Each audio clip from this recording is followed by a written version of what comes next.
Well, not to quote Mariah Carey, but it's time. We made it back, another year, another Doug, and I find myself in front of a camera talking about doing Vlogmas again.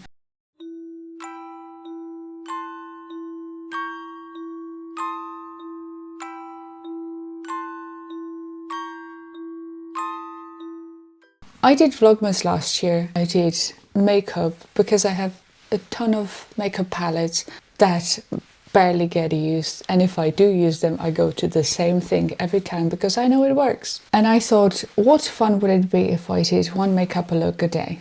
That will keep me busy, that will keep me entertained, that will keep me creatively stimulated, because I have been trying to be more YouTuber, if you know what I mean. This year I've learned from my past mistakes. First, I need to have one pre-recorded video. Second, which is cheating, I know.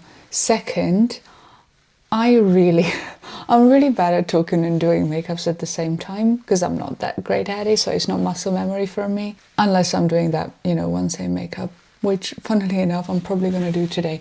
See, babbling. What I do want to do is do Vlogmas because that made me really happy. It stimulated parts of brain that I don't always get to use, and I'm really looking forward to it. What I would like to include is a bit more, not just doing makeup, maybe talking about stuff, doing stuff outside. We spent Christmas in England, so the weather is gorgeous, so it really is inviting to go outside. So that's the plan. How well will it go? I have no idea because I still have one more business trip to go. Tomorrow we wake up 5 o'clock in the morning. We're heading to the last conference of the year. Consider that an intro. We're now going to do the makeup. I'm going to talk about the first topic of December because I've been dying to talk about this for years now, and it's finally happening. So today we're doing simple work makeup because I have course to do, and I was also half hoping that I will record a video later today. Washed my face, put a serum on, a soothing one, and I put SPF on, which everyone should do, even if you live in England and it's grey and rainy and gross. We're going to go with the Urban Decay Naked 3 palette. This is the Urban Decay palette. And we're going to be using the browns, kind of, sort of. Prime your eyes. What do I want to talk about is Miss Chiara Ferragni, who is finally getting to court. I didn't bring a mirror.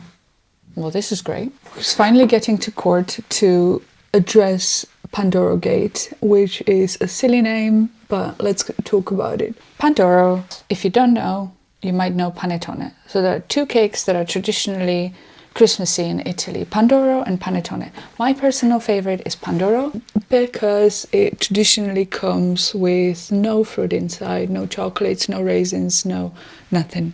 There are like subtle differences in the recipe, so not only panettone comes with fruit inside, Pandoro is from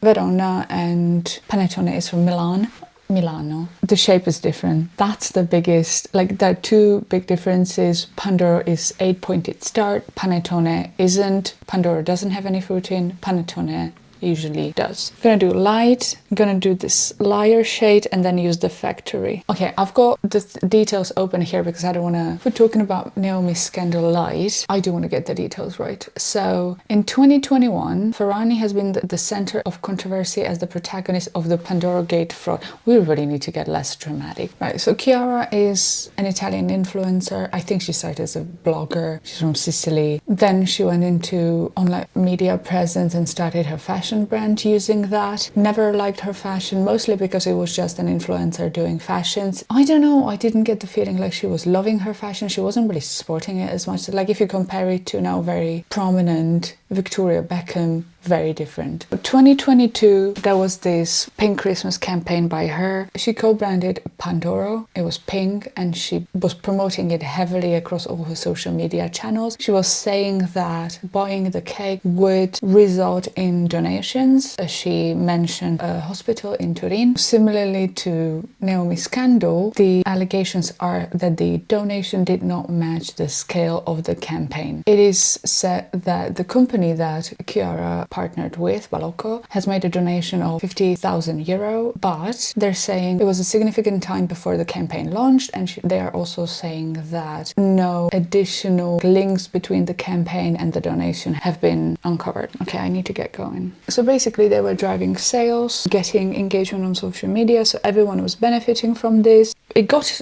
to a point where it was investigated, and the Italy's competition authority, AGCM, determined that the campaign was misleading commercial practice, and the sanctions will be significantly heavier for Ferragni than Balocco, based on the fact that Ferragni was the one who was promoting the message. Balocco was sort of there as to, bake the Pandoro, do the packaging, do the operations and supply chain. Ferragni was the one who was a mastermind of this. I mean, I feel like that's fair to say because we've seen it on social media. And after this regulatory action of AGCM, the prosecutor's office of Milan has opened a criminal investigation into whether that conduct was in fact fraudulent, as in whether there is base for aggravated fraud. So whilst she is facing up to 5 years in prison, it's probably not going to go that way. I'm sure, or you'd hope, that she got good lawyers. And that whole regulatory action and then criminal investigation snowballed into asking for more visibility into influencer actions, how you need to regulate them a bit more. I think over the years we've seen influencers being regulated more and more for misleading advertisements, for not labeling advertisements properly, for, saying this is not a campaign because I'm not being paid. However, they were gifted the things, so you could potentially claim there is a little bit of an incentive. And now what's happening here is that the prosecutors are trying to use her sort of status and high visibility influence to not make an example, but be able to proceed with some sort of high form of regulations and demonstrate that it in fact does have very significant consequences, and it's not to be regulated like traditional businesses, which I feel we've piloted this several times, we've seen it in real life, but apparently we need a bit more reassurance that this is in fact a bad thing. The bottom line is, she is Italy's most recognized influencer. I think they are calling her like the Kim Kardashian of Italy. And you could argue like this is so unfair. The authorities are just trying to send a message to establish a precedence that even if it doesn't go the way of maximum sentencing and she does not end up in Italian prison, that you as an influencer have the responsibility to the society, because you are in fact positioning yourself as a business and not an individual, and therefore you do need to be compliant not only with the regulations of online media but also with the local authorities and commercial law. So obviously her defense is this is disproportionate and unfair. Fans are quite rightfully shocked. She's been online since 2009. She cannot claim that she's new to this and that she didn't know any better. And even if you're running a charitable campaign, that is not just, I'm gonna try something on YouTube, we'll see how it works. Like it is impacting people's lives. You're promising things that have real life consequences, that could have real life impact. And if you're not willing to deliver on that, then just don't do it. It's fine. Not everyone needs to be charitable, and it's fine. Even if you're rich and you don't want to be charitable with your money, whatever, doesn't make you the worst person either. At least you're not hurting anyone, hopefully. Just don't do this. Don't do this. 25th of November, I believe, she stood in front of a court. I trust that the sum discussed is €3.4 million. Back then, I didn't have a chance to read up properly on what's gone down in court, but I'm looking forward to it. But I also didn't feel like I want to do an entire video on this because I didn't research it properly. I don't think that the results are going to come in before Christmas. I think it's going to be a couple of months and a verdict. And then she will still probably have the right to appeal the decision. It is just a criminal case, so that should be not any exemptions or any specific technicalities. So I'm looking forward to reading up on it, learning what she's been up to. Damn, I went in with the darker one and I accidentally grabbed the wrong one. I went in with a little bit of darker one. The point being is that I'm really happy that this is happening. I don't wish anyone harm, but I do wish that justice is served. And it's really, really annoying, scam people by using charity. I'm not saying there's any good way how to scam people, but do you have to really include charity? You're rich, you have a significant fan base, you have a business. If your business is not doing well, then address that. If your social media following is not going very well, address that. But do not bring innocent people who didn't ask you for help.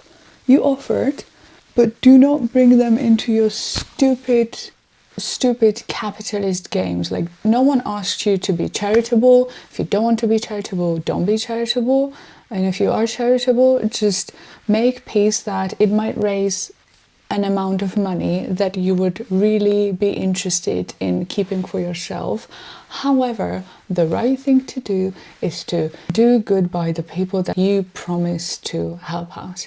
Anyway, welcome to Vlogmas. That was a lot, but hopefully you get my point. I do want to be here every day doing something creative, playing with makeup or even fashions, but I also want to talk about things that in my head do not warrant an entire video at the time, and I was probably busy with work when this was going down. But hopefully we can have a month of fun? Question mark? What is the worst thing that can happen?